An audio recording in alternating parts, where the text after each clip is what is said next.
What's up, folks? It is once again Dr. Remy LeBeau. I'm here in the X Lair to once again help you get through yet another day with the X-Men statue withdrawal syndrome. I don't want you to go through too many withdrawals, and that is why I am here to once again provide you some insight into another unique piece of an X-Men created by Bowen Designs. Today we have the clear Emma Frost modern statue. This statue was actually produced by Bowen Designs in... I'm actually going to pick this one up without gloves because I repainted the statue, so I feel comfortable putting my fingerprints all over it.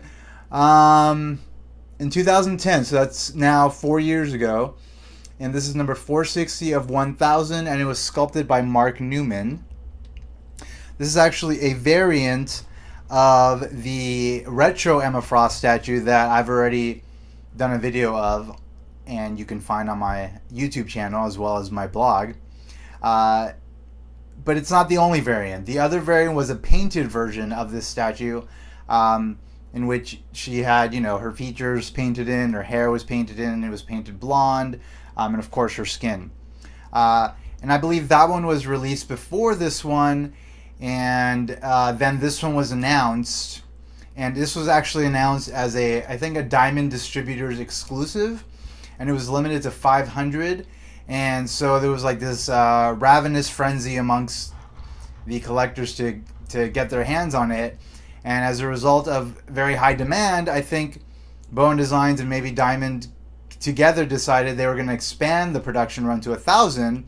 At which point, everybody that had already ordered it, simply to speculate the fact that it's going to go up in value, I'm going to assume that a lot of them maybe canceled their orders, the speculators, and then there wound up being a lot of these on the market, and then throughout the last few years, it hasn't really achieved sort of like that collector's sort of just rare quality that would like lead it to raise in value quite a bit. In fact, I think it goes for fairly cheap. I think even less than retail, like I don't know, close to like $100 or something. You could probably still find it in retail stores throughout the internet.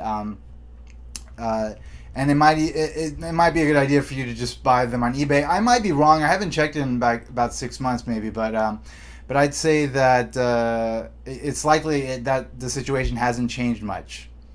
But all the silliness aside, with the speculators and the trying to make a buck off of collecting statues, this is a very cool statue, and I chose to get it. I chose to get the clear one versus the painted one because I really like the idea that this represents this new power that Emma Frost got. Actually, in was it 2003-ish, somewhere along those lines. She got her secondary mutation, which was to turn into this diamond form, and I really like that the statue demonstrated that power. I love when X-Men statues demonstrate the mutant power of whatever mutant's being represented, and so this is just a clear exhibition of that power, and so I, as a fan, jumped on it versus the painted one, which is very nice also, and I recommend that one as well because it's very nice. And actually, some folks have actually gotten this version painted, and that one turned out really nice. Well, or that one or those couple that I saw turned out really nice. I've seen one done by Rob Guthrie, which is the guy that did my Warpath statue and my X-Force Archangel and X-Force Psylocke statues, the repaints on those. And he did a really amazing job. And I think there might be one up on eBay right now, or recently I saw one up on eBay. So that's definitely a good option for any collector that's likes this statue but is kind of looking to do their own unique thing with the paint job and doesn't want the clear version. That's a good option to take if you're of that mindset. I, on the other hand, am not, but I did mention that I repainted something, and the element that I did repaint was the costume. I painted it all white, It was kind of like a sloppy job, but I actually like the way it came out. It kind of looks like leathery. I just took I just took some cheap sort of acrylic paint and just did what I could, like as far as like being careful. But I mean, there are like brush strokes and whatnot throughout it, but it actually gives it that leather look, like I said. So I actually like the way it came out, and the reason why I did that was because for some reason Bone Designs chose to give it kind of like this silver sort of color to the costume, which I don't know why they did that, and there was a big backlash by the collectors, and a lot of folks ended up not liking the statue as a result. That might also be a reason why people didn't buy up these statues when they came out. And then there were others like me that wanted them repainted. I did it myself. Other people hired other people to repaint it for them. In the end, the complete white looks better. She is the White Queen, or was the White Queen of the Hellfire Club. Her costume is white in the comics, so it's definitely a preferable color for this statue. And you can see it. It looks really nice. I think it looks great, and it looks fantastic in my modern display. So I have her currently displayed with Astonishing X-Men Cyclops, of course, right? Because they're like a couple, at least during that period. I've got Magneto, who joined the X-Men in the modern times. I've got Modern Storm, my custom Modern Storm statue. I've got the Warpath statue released by Bone Designs, which is very cool. And I just included the new Modern Rogue statue in that display as well. So it looks great. I love the set. She looks great in it. And the only one that's missing right now is the Astonishing X-Men Wolverine, which is actually slated to come out later or early in February of 2014. Right now it's about mid January of 2014. So that one's going to come out soon. It'll sort of round out that set nicely. A thing about this statue and the Cyclops statue is that they sort of implied that a full set of the Astonishing X-Men was going to be created, which would include Kitty, which was released, Colossus, which was not released, and Beast, Cat Beast, which was not released. And it seems as though, Colossus, that's always a good option, and it may be released in the future if Bone Designs renews their contract with Marvel, and they start going at it, and I can see an Astonishing X-Men Colossus coming out. But as far as the Cat Beast, I don't think that one will be released. Randy Bone has explicitly said that he's not interested in creating a Cat Beast. So if you are a collector that's interested in doing an Astonishing X-Men set, that may not be the best option for you. So don't get this statue if that's your purpose. But if you like just modern versions of the statues, definitely a good statue to get.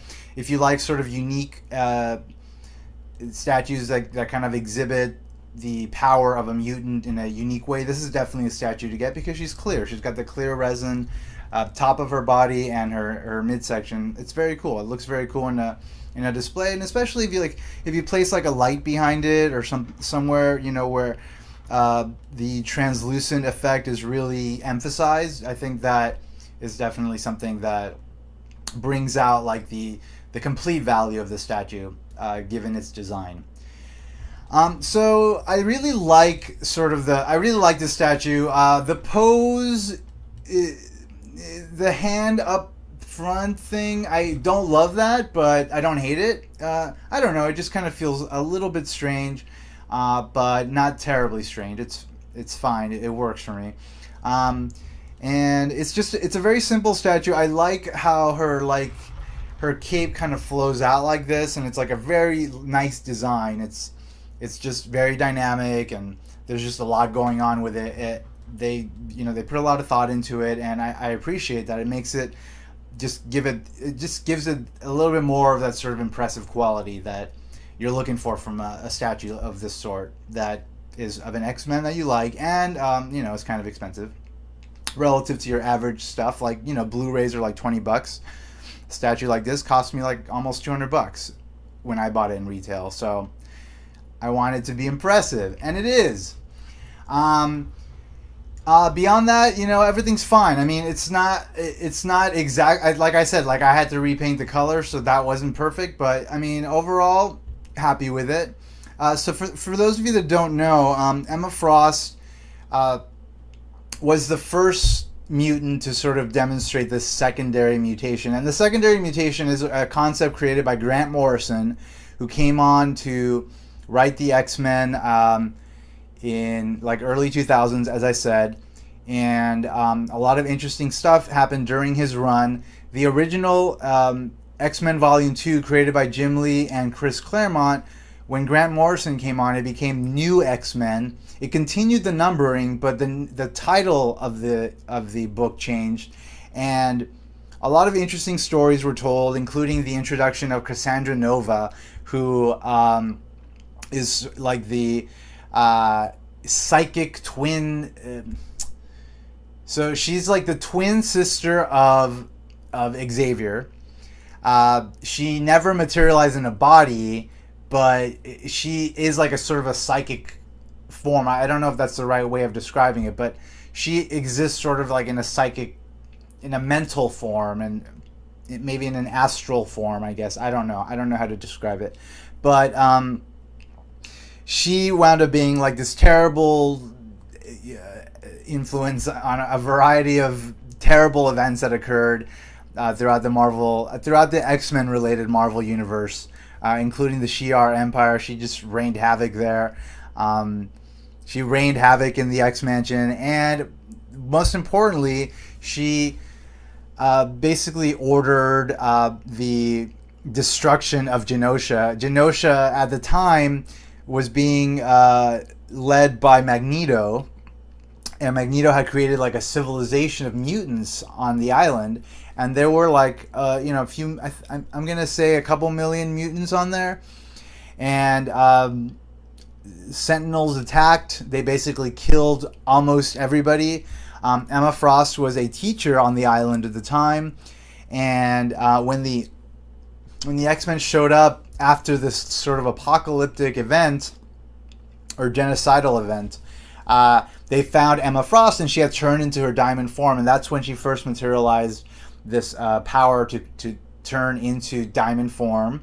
And it was also, as I said, the creation of the secondary mutation. And another interesting aspect of the diamond form is that she, when she is in diamond form, she cannot use her psychic powers, which some of you that may not be familiar with that but have seen X-Men First Class, you probably come to know that fact, given that was sort of one of the situations that was one of the elements of her power that was demonstrated in that film. By the way, awesome film, love that film. But those of you who are fans of this look might just be fans of the Astonishing X-Men run, which was the run that immediately followed Grant Morrison's run. It was written by Joss Whedon. Here is the first issue of Astonishing X-Men, written by Joss Whedon, penciled by John Cassaday, and I think this was in 2000. Oh, it's 2004. July of 2004 is when this first issue was released. And here's one of those like sort of iconic images from it at the very end, and you see the 5 X-Men that sort of comprise this team, the Astonishing X-Men team, and of course there's Emma in the costume that you see here on the statue. So for those that are fans of this statue because of this book, I mean, I understand this is sort of like a legendary book. It's become a legendary book in the X-Men canon because it's, I mean, first of all, it's Joss Whedon, right? Joss Whedon, who went on to then write and direct the amazing Avengers film, which was just like incredible.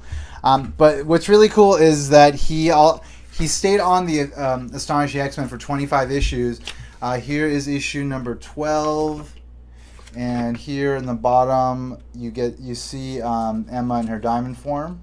There she is in this costume, and it was like there were a variety of stories that were really interesting. Like in this story, Danger was introduced, who is basically a physical manifestation of the Danger Room technology.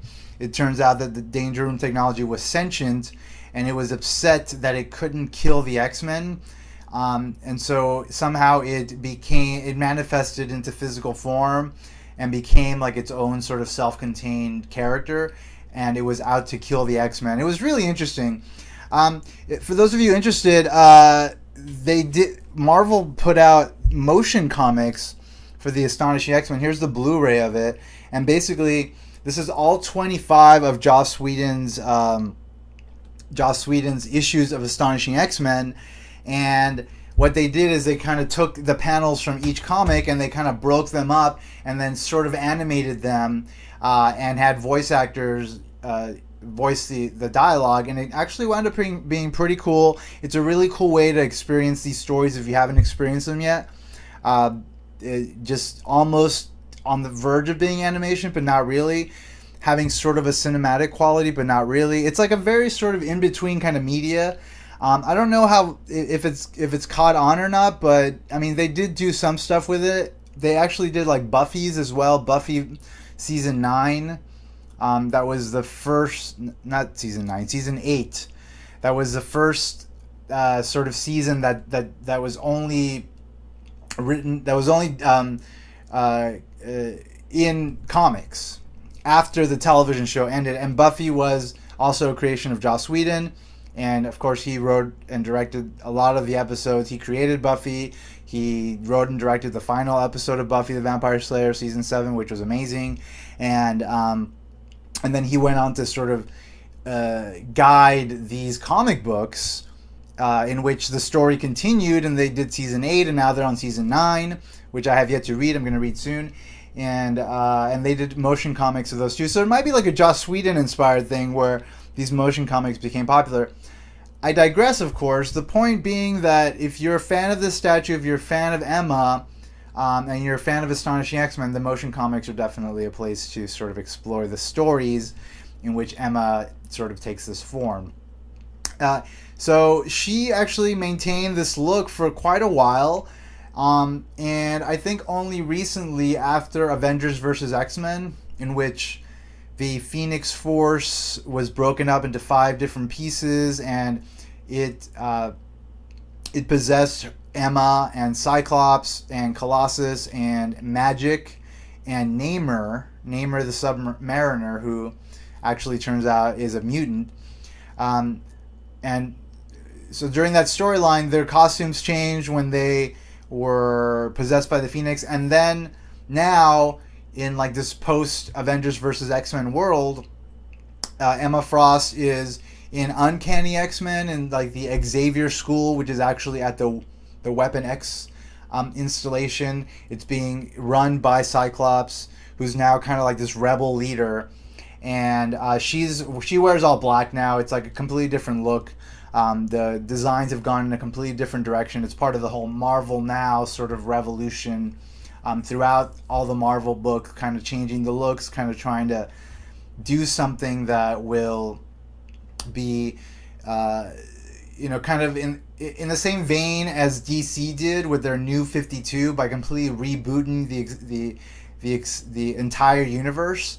But in a way that didn't do that, like wasn't so extreme, but still kind of makes the characters different within the Marvel universe. So things are different now, and I'm happy. Like I like change.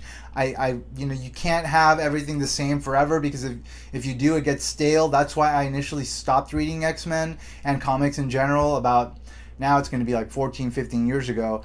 I stopped for like 10 years, and then I came back about 4 or 5 years ago now, because I was interested to find out what was happening, and was happy to find out that there was a lot of sort of fresh ideas being injected into the stories, into the characters, and that continues to happen now. It's not always good, but sometimes it's good enough where you'll get good results, such as Emma Frost, developing her secondary mutation to turn into diamond form. Anyway, I've spoken quite a bit about Emma and the X-Men, but not quite a bit about the statue, and that's because the statue, there isn't much to it. I mean, it's a very simple statue. It's a museum pose. It doesn't take up a lot of room, which is nice. It fits in nicely in a modern X-Men display, and is certainly a statue worth having. And that's basically it. Let me give her one last spin here. There you go. Clear Emma Frost modern statue, produced in 2010 by Bowen Designs. Thank you so much for checking out my video.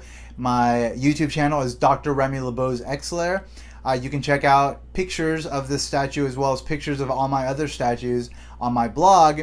And there should be a link right here to the blog post associated with this video, which has photos of this statue, and you can find all the other statues on there as well. All the other statues I've reviewed so far are also on my YouTube channel. And if you haven't subscribed yet, you can subscribe. It would be cool if you subscribe. You don't have to, but it'd be nice. I have more videos coming up, of course. Like I've kind of gotten sort of enthralled by this whole YouTube thing, and so I think I'm just going to continue putting stuff up. I definitely have quite a bit of material to put up still, just as far as like covering the various statues and the various sort of different aspects of the collecting of statues that can be explored via videos, and that will happen, and I promise to keep providing sort of eclectic material related to my X-Men statue collection, because why not? And that's basically it. As always, X in the box, because ain't nobody checking me, and I'll catch you all very soon. Take care and bye-bye.